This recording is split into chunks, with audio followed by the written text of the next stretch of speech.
Hey friends, Frankie and Brad here in Casper's Kitchen where we cook music. Today Brad and I are going to continue on with our segment, Did You Know?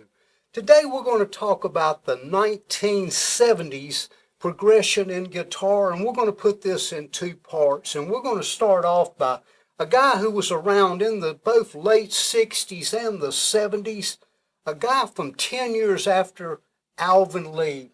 Kick us off, Brad. Yeah, Alvin Lee was one of those early guitar players who was very fast and fluid in what he did, and actually one of my first real guitar heroes. But they were around in the 60s, but Woodstock made them giants in rock, and they became popular in the 70s with more radio play. Yeah, I Left to Change the World was 70s. Yeah. I remember Alvin Lee at Woodstock.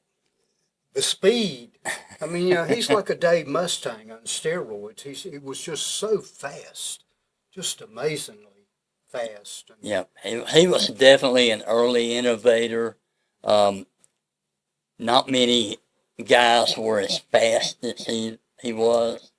I considered Alvin Lee superior to a lot of the greats. I mean, I put him above Hendrix. I put him above Clapton. He was just so progressive for the time. For the time, yes. And he never really got that great recognition. I don't think he did. Another big band of the 70s, in the early 70s, Grand Funk Railroad. Absolutely. They had a string of hits all through the 70s. Mark Farner was a fine guitar player. He's not Alvin Lee, but he was a great entertainer. They were at one time probably the biggest group in the world. They had a real niche on back-to-back hits. I don't know who their producer was, but whoever their producer was really did understand how to get radio airplay. Well, actually, they wanted Todd Rundgren to produce an album, and he would only do it under one condition.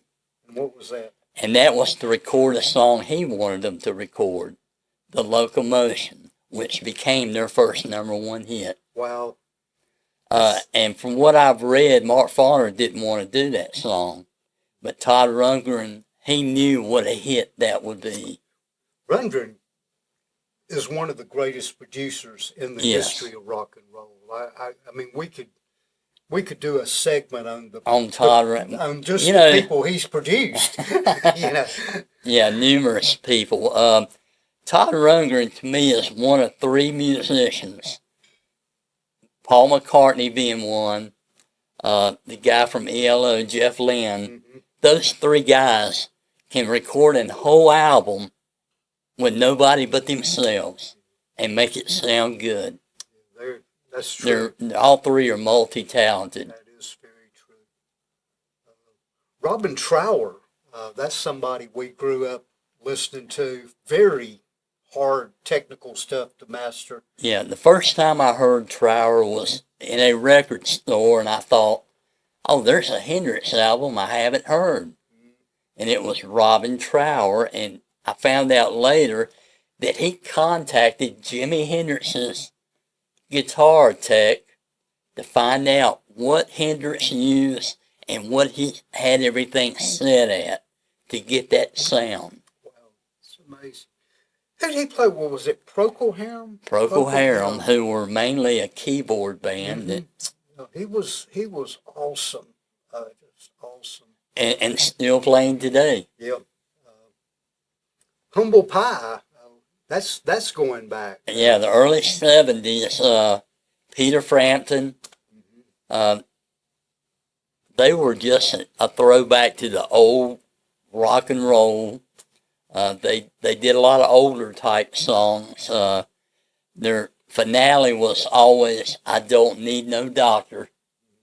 But Frampton left the band to go solo, and they recruited Clem Clemson, who was a very good guitar player that they kept going. I saw them several times back in that period, and they were an enjoyable band to watch. They were. They never got a lot of radio airplay in our part of the country.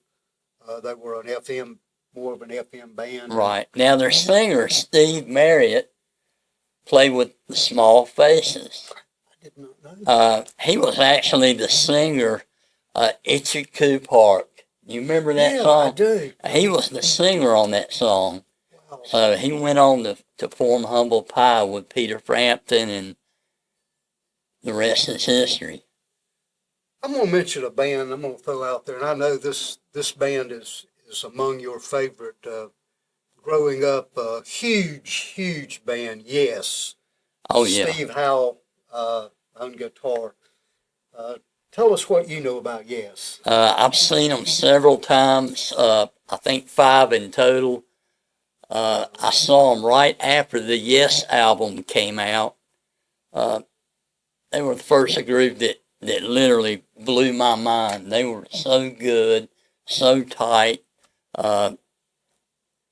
Rick Wakeman, I think, had just joined the group. So, yeah, they were awesome in their heyday.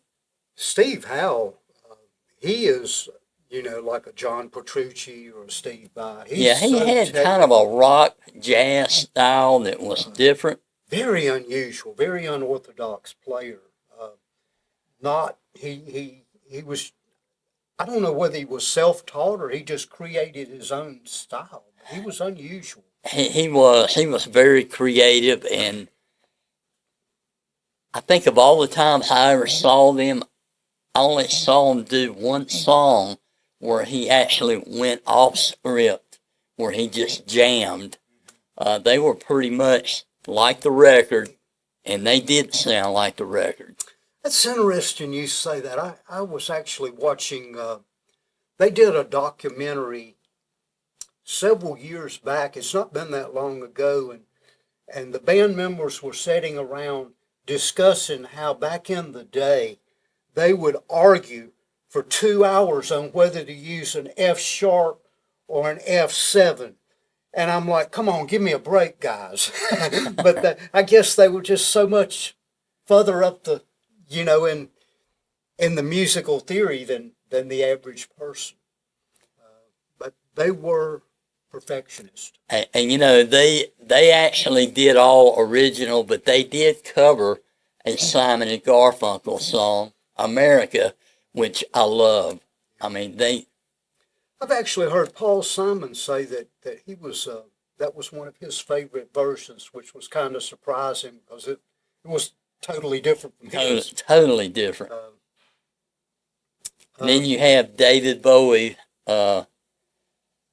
I guess David Bowie and Alice Cooper were the two big theatrical groups of the 70s. Absolutely.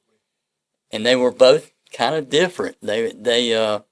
Alice Cooper was all guitar, and David Bowie had keyboards, but they were both different in what they did. Mick Ronson, guitar player for David Bowie, actually played on the first John Cougar, as he was called, album, but because he was under contract with Ian Hunter, they could not put his name on the album. Wow. But I've read where John Mellencamp begged Mick Ronson to leave Ian Hunter and play with him, but he was already under contract. But if you listen to the first John Cougar album, you'll hear the difference in guitar. That is a good album. Alice Cooper, now that's somebody that I think for theatrical performances, I don't think nobody can touch Alice. No, the original Alice Cooper group, they were fun to watch. They were just entertaining. Great musicians, but going to see Cooper, all the Cooper shows I've seen, it's like going to a live play with hard rock music. Yes. It's amazing.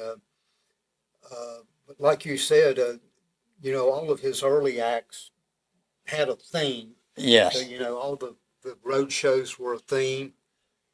What he hang himself, the snakes. And the snakes, the electric chair, Yeah. the school's out. They had the gang fight on stage. Everything was planned and well executed. I saw the Frankenstein tour back in the 80s when he was doing the MTV, and they did the live show exactly like the video.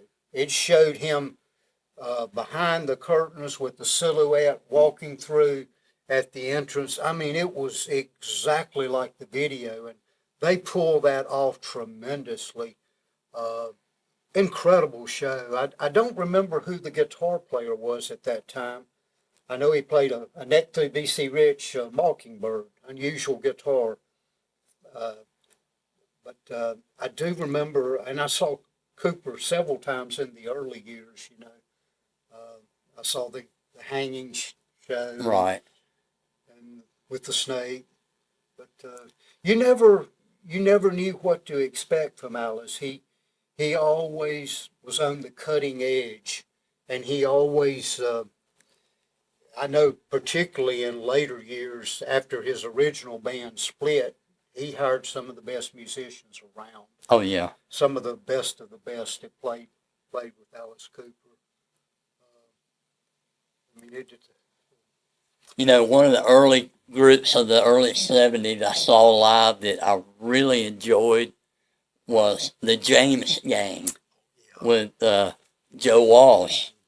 He played keyboards and guitar, and they put on a great show. I just remember how good they sounded. I know Joe made a lot more money with the Eagles, but creative-wise, I really missed what he had with the James Gang. I had one of their albums, the one with Walk Away. I don't know what that was. That was their third. Was that their third album? I really liked that album. It not only was rock, but it actually had some finger-style work in it. And Walsh was, I mean, even back then, he was a super guitar player. Yes. You know, his style completely changed with the Eagles. Oh, yeah. He took the Eagles 2 or 3 notches up. Yeah. They went from a folk band to a hard rock band. But anyway, that's our list for today for part 1. Give us your thoughts. Tell us about some people we missed, some people that you think ought to be on the list. And, hey, maybe we can put together some more videos. But again, thanks for watching. Subscribe to our site if you'd like, and definitely give us a thumbs up. And, hey, we appreciate your time. Brad and Frankie, we're out of here. You have a great day.